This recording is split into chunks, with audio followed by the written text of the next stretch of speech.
Hello, hello, hello, everyone. Welcome to your weekly mentorship call. Hi, Teresa. I see you.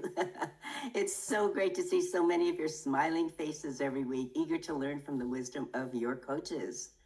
For those of you who I haven't met yet, my name is Chili, and I have the honor of serving as your community manager. So just know I'm here for you to help you in any way I can. I wanted to take a few minutes this morning and connect with you and share a few announcements about what's in store for this week and coming up. So, first of all, let's get excited about the Hot Seat Coaching with Eric. And that's going to be this Thursday, February 12th at 8:30 a.m. Pacific. It's an opportunity to get one-on-one coaching with Eric. So bring your burning questions, and if Eric calls on you, you're going to be in the hot seat, okay? So Eric will then coach you on whatever you want to know about your network marketing business. So come prepared. Be sure to mark your calendar, set your alarm, and get your questions ready.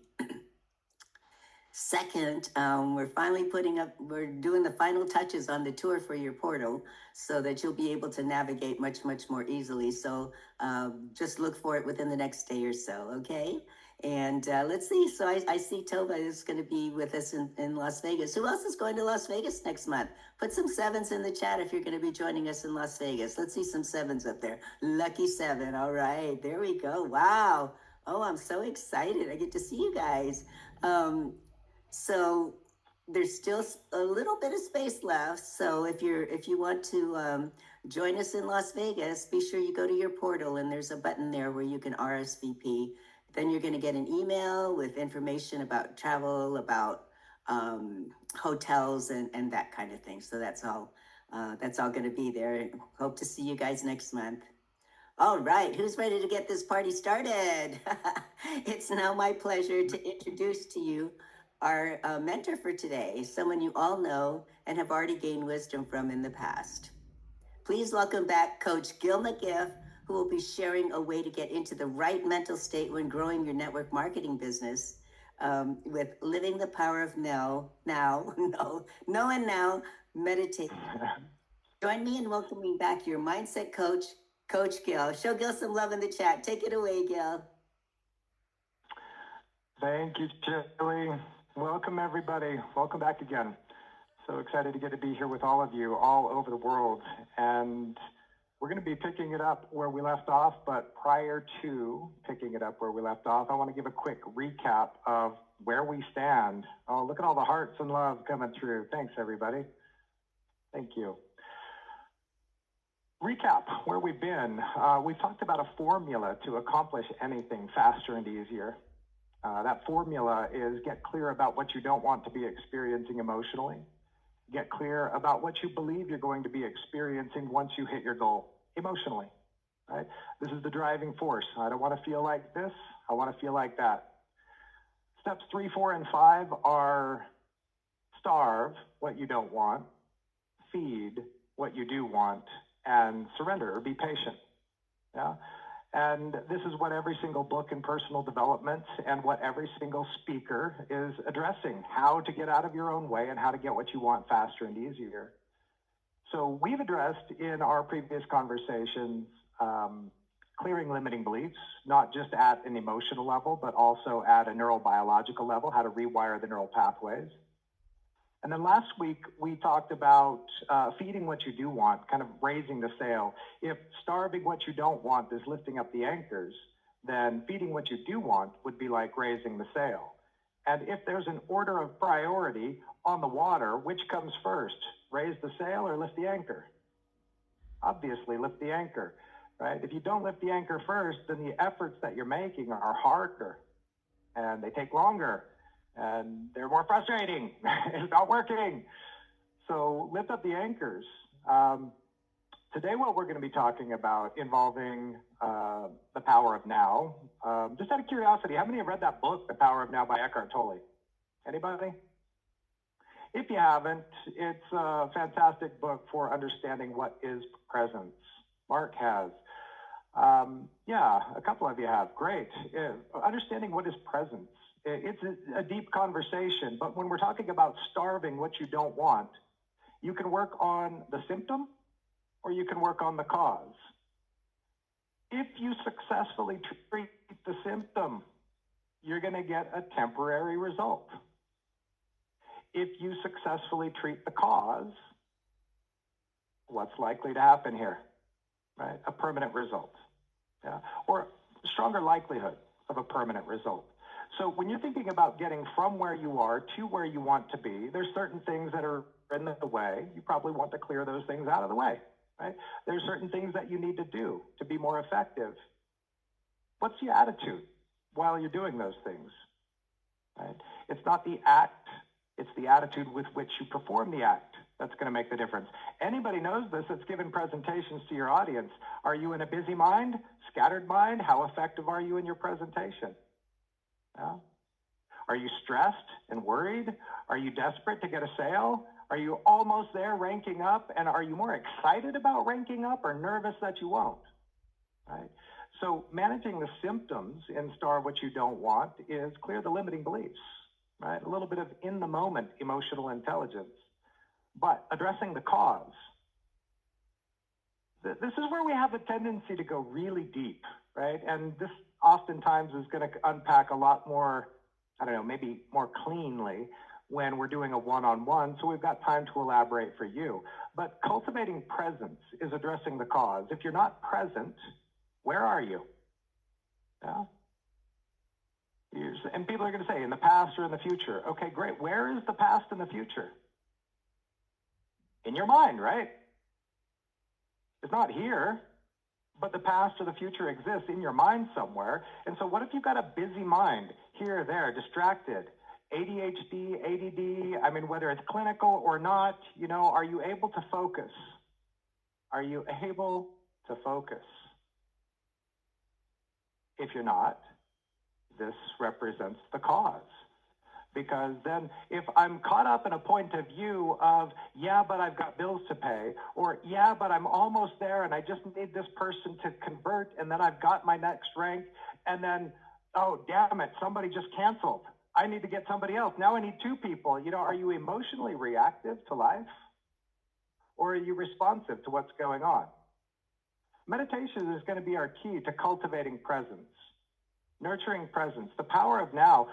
Presence is, here's a definition if you don't already know what presence is, and it's deep, consciousness or soul, whichever word you like better, reclaimed from the mind. Consciousness or soul reclaimed from the mind. If you're not present, where are you? In some point of view in your mind, some story. I like, I want, I don't like, I don't want. And in the back of your mind is, oh, I've got to go move my laundry. And I'm starting to get hungry. What time is it? And how much time do I have before I have to make 15 phone calls in the next 30 minutes? And then I need to do, and I've got to, and I want to, and I don't want to, and just, right? Isn't this why we are practicing meditation? So out of curiosity, by a show of love or high fives or whatever, how many of you are already meditating on a regular basis right now? Say I, somehow, way, shape, or form. 1, 2,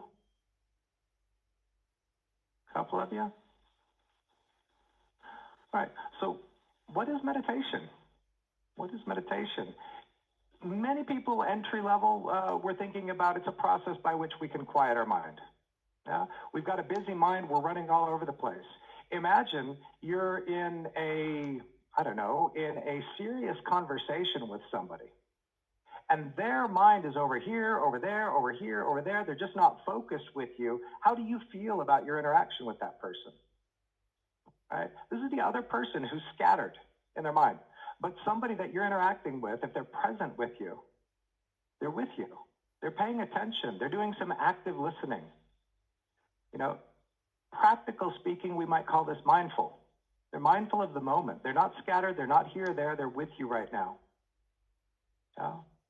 So in the moment, you can make this choice to be more present, but it's a lot harder if you don't have momentum already, right? Or skill with this.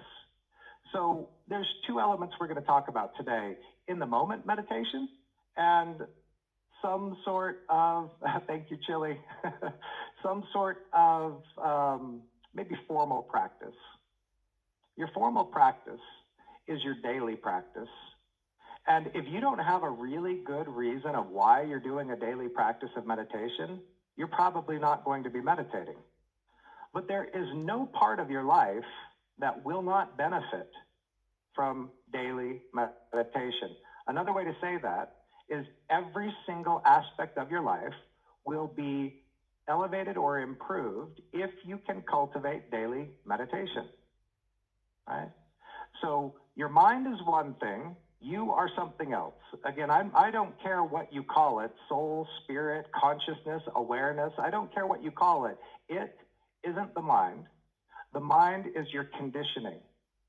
A busy mind is going to be created by unsatisfied desires. I want, I don't want, but they're not done yet. So your mind is working on this to try to figure out, how do I get it? Or how do I get rid of it? It's like trying to remember somebody's name that you can't remember. You're racking your brain. What is their name? What is their name? When you stop trying, your brain doesn't stop looking, right?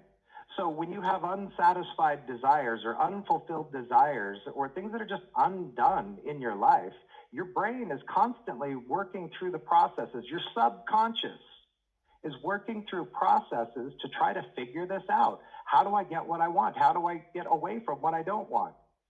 So that's the brain, that's the mechanism. You, behind that, remember, presence is you, consciousness, soul, reclaimed from the mind. We're creating a gap between you and the mind. When you do that, things settle down, right? You're giving yourself some space to get centered.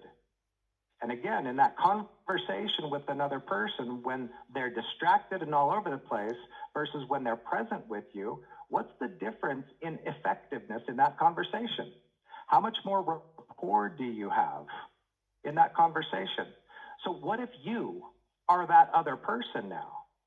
And we're not saying any of this to judge what you should or shouldn't do, but just simply to be aware of what's going on and make a better, more conscious choice. How can I cultivate more presence? So a lot of people say, yeah, but what about in this experience? Or what about in that circumstance? How do I do this under these circumstances, under that? And under the circumstances, so many of the fundamental rules are out the window because your nervous system is running the show under these circumstances. But the best way to avoid a trap is to know that it exists, right? If you know the trap exists, you can avoid it. I'm borrowing a line from Dune for any of you Dune fans. That came out of Dune.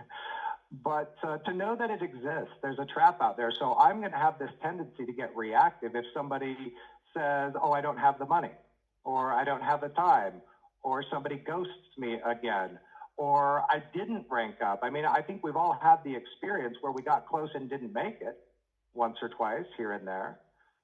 But what is this emotional reaction? In the moment, it's my nervous system dropping me out of presence into animal instincts of fight or flight. So a lot of personal development is learning how to override the animal instinct of fight or flight, right? Your animal instinct of fight or flight is your nervous system producing stress hormones. So if you're seeing a problem, you don't have to say to yourself, how do I manufacture some cortisol right now? This is not a conscious choice, right? This is your nervous system producing cortisol. So that's happening on autopilot. But the compounding part to this is where your identity or your mind starts justifying the emotional reaction. Of course I should be angry. Of course I should be stressed. Of course I should be frustrated because ... All of that, of course I should because, is from a point of view. Where is a point of view? It's like a filter in your mind. So you've got this filter over here that says, this looks really bad. You've got this filter over here that says, well, it's not that bad, but it's a challenge and I'm going to win. And then you've got this filter over here, which really isn't a filter, it's presence that says, this is a good opportunity. So if we put weak mind, mediocre mind, and strong mind as metaphors out there, weak mind would be your animal instincts. It's pure reflex. Mediocre mind is your ego justifying the pure reflex.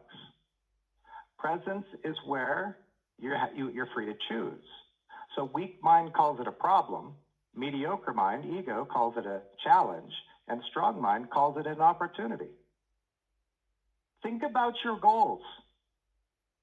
Think about your activities that are required to hit your goals. Does your mind go to, oh, this is going to be hard. Oh, this is going to take a long time. Oh, I'm so nervous. I'm so worried. What's the narrative that just cycles automatically? If you can cultivate a daily practice, first thing in the morning of meditating, you're maintaining some presence inside to let things be what they are, to contemplate, if you will, if you want to go into a contemplative meditation. How is your day going to go if it were up to you? Now, there's a practical and relatable kind of meditation. Then there's deep meditation where it's just stillness. I don't think this is the environment to go into the deep stuff. I mean, in one-on-ones we can, but for practical purposes, many of you said or did not acknowledge that you're meditating daily. For you, single-pointed attention on something. Single-pointed attention on what? In your meditative state, you're first and foremost just relaxing. You're getting comfortable. If your body is not comfortable, your mind is going to be busy with your body. Like, oh, my shoulder, oh, my knees, I can't sit like this. Scratch, scratch, right? If your body's not comfortable, your mind's not going to quiet down. It's going to be distracted by your body. So once your body does get comfortable, you find a comfortable position, and you just progressively straighten out your spine.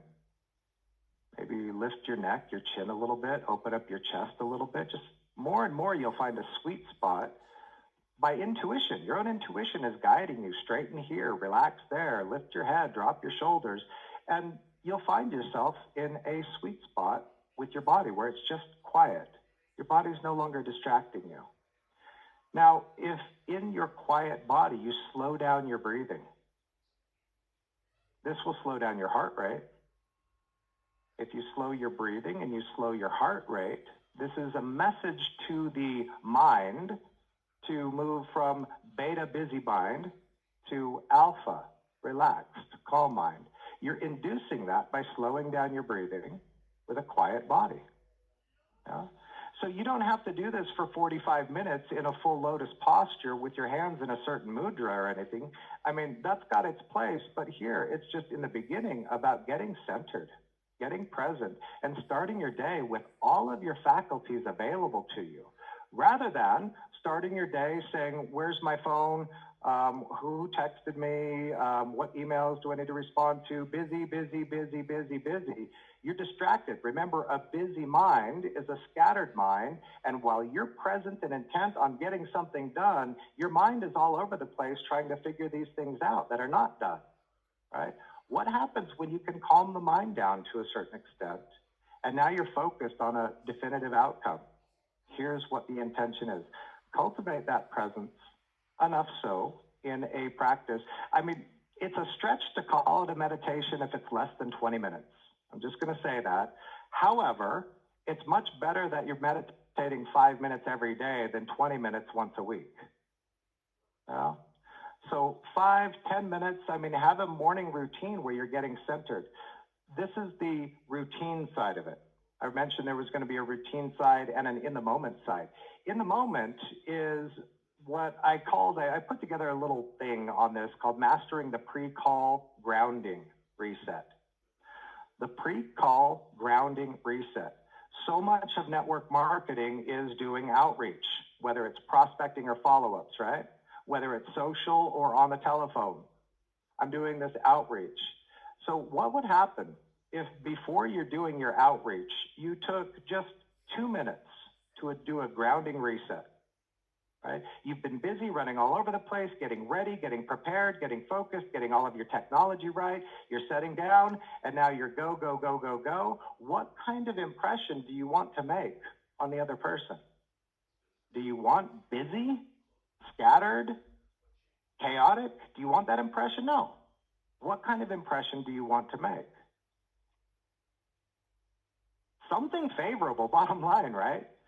So in that moment, before entering in, take, 2, 3 deep breaths.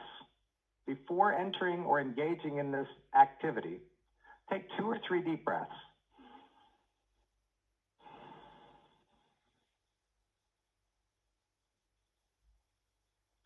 On your second or third deep breath, set the intention to serve instead of sell. Now, serve instead of sell.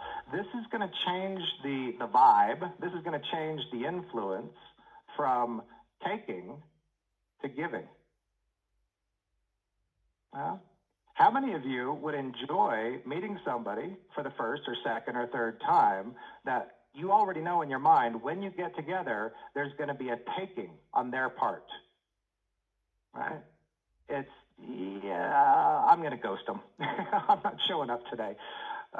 They just want to take more from me. They're just trying to get me to sign up again. And if they don't understand how valuable that your product or service is to themselves, then why are they going to sign up? Because you're pressuring them to, because you're convincing them to, because you're influencing them to, and there's the take, right? So having that daily practice is going to keep you more centered, more authentic, more humble, more service-oriented. And in the moment, prior to the engagement with this person that you're interacting with or this audience that you're interacting with, take a few deep breaths, and on the last one, just set an intention to serve. It's not hard to do. There's no dependency on the outcome. It's just, if I'm going to have any control over the influence on this relationship, here's the quality of that influence I want to have. Service, right? And if that can become genuine, you will be establishing so much more rapport in your relationships. Is this about a transaction? Or is this about a relationship? Right? If it's about the transaction, fine. Just go ahead and manifest abundance in your meditation, okay? Just sit back and imagine driving your new whatever it is and in your beautiful, wonderful new house. That's cool too. But if you can get it authentically from the inside out, that I'm here to serve, right? Well, what do they say? Find a way to make money doing what you love and you'll never work a day in your life. There's a lot of work in network marketing. There's a lot of work. But if you enjoy that work, is it hard? If you enjoy it, is it hard? Well, we talked in our first conversation about bringing the joy to the activity instead of expecting to get joy from the activity. How do you bring the joy to the activity? You bring presence. How do you bring presence is you practice presence. You practice surrendering dependency on the outcome, surrendering the nervous system, fight or flight. And how do you practice that? A daily meditation. I know we've all heard it 1,000 times before, but chances are really good we're going to hear it for the rest of our lives until we're the ones saying it, right? Until we're the ones saying it, we're going to be hearing it. Right? When we're saying it, it's going to be coming from experience. No, I know there is a peace, there is a clarity, there's a focus, there's resilience. How many of us can benefit from a little more resilience in our business? Yeah? What is that? That's the ability to reset your nervous system when it's been triggered. So I'm going to pause here and just to open it up for some comments or questions, and I'll do my best to facilitate. And Chili, if you're there. Oh yeah, you're already on top of it. Thanks, Chili. Put your questions in the chat. So any comments or questions, we'll take a couple of minutes to address those. And while you're loading that in there, I know you've got this hot seat coaching with Eric on Thursday. Also remember on Friday, Lance is going to be back on scaling your social audience, increasing your social media following. So that'll be back with Lance on Friday. Great. So, hey, we have a question from, let's see, where did it go? From Jen, setting the intention. What does that look like? What does that sound like? Is it internal or external? Beautiful. Yeah, we talked about this a bit last week. And by the way, I think it's Remzia, Jennifer, Danny, Ava, D'Artagnan. We got your your ideal week that you wrote up. High five, really, really good on this. But setting this ideal intention, this is similar. We're talking about feed what you want. And the catchphrase for this, somebody mentioned it in the chat, was Neville Goddard. Neville Goddard was the one who had pioneered the statement, assume the feeling of the wish fulfilled. So in setting your intent, imagine the end of this interaction or this presentation. How do you want that to look? How do you want it to sound? How do you want it to feel? Hold that in your mind for a second. Get centered, slow down your breathing, relax, and then hold the outcome in mind. And the most important part about holding the outcome in mind is, can you trigger the emotional state of what that would be like? Right? Like, oh my gosh, thank you so much. Oh, I'm so excited. That's the kind of emotional state we want to end with, right? So can you take a moment and just assume the feeling of the wish fulfilled? That's what I would mean by setting your intention. Not so much of what I want, but what's it like to be there? Yeah, thank you. All right. So we've got a question from Mary. Can you give some tips for people with ADHD who are struggling with focus? Yeah, you bet. Start simple. Right? No expectations. The first and foremost part of a formal practice of meditation is don't have any expectation of getting somewhere. Right? Is it working? Because especially if there's a diagnosis or just the symptom of I'm having a hard time being able to focus. If that's the case and you're trying to get somewhere, you're dependent on getting there, the whole time you're going to be saying, is it working? What else should I be doing? Distraction. So first, with your meditation, it's like I mentioned before, is find a comfortable position with your body. If you need to do a little bit of stretching first before you sit down for meditation, do that so you can kind of get your body into a more stable place. But get your body comfortable. Once you've got your body comfortable, you don't have to keep trying to get your body comfortable. It's comfortable, right? Once your body's comfortable, then just give all of your attention for this moment. It doesn't have to be for a sustained 30 minutes.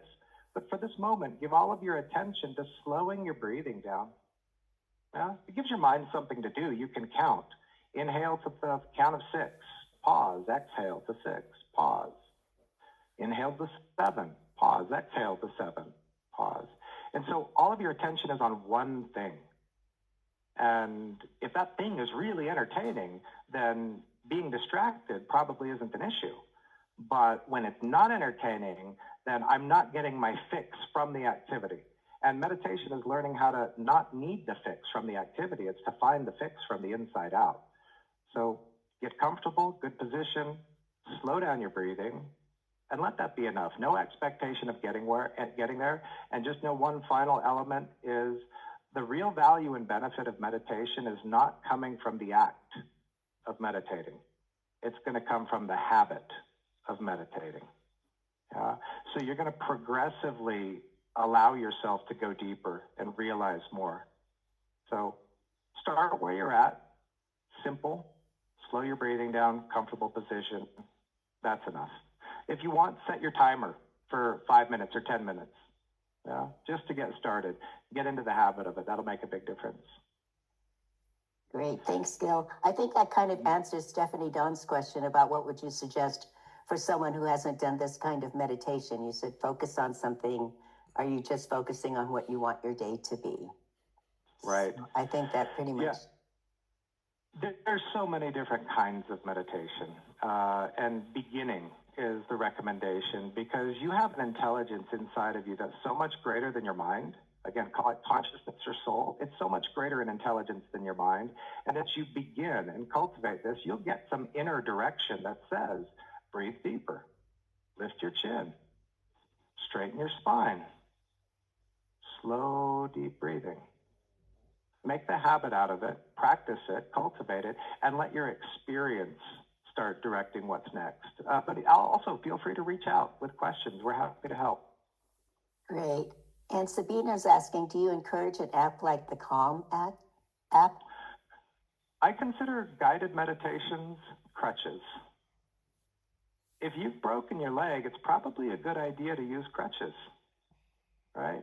But they're there to take you so far, right? Eventually you want to walk and run without the crutches. So as long as you feel like you need the crutches, keep using them.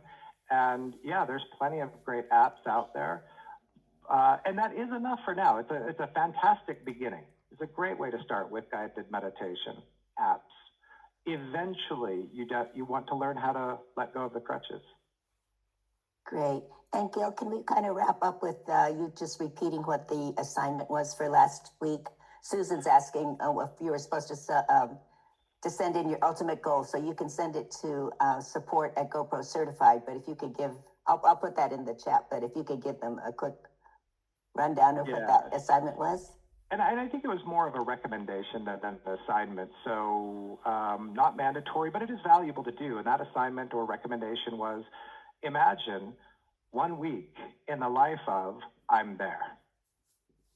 I've made it. I'm there. I'm at the destination. I'm at the target. Imagine 1 week and write about it for, 45 minutes to an hour. Make this journal entry as if you are already there. Yeah. Once you got it written out, it's going to take time to write it, but that's an experience. After you've written it, then you can read it, and it's much faster. That's another experience. And if you read it 4, 5, 6, 10 times, you've got repetition, repetition, repetition. That starts programming this into your subconscious. So 1 week in the life of I've made it. I'm there. Thank you, everybody. Appreciate all your comments and questions, and anything I can do to help further, I'm happy to. Just let me know.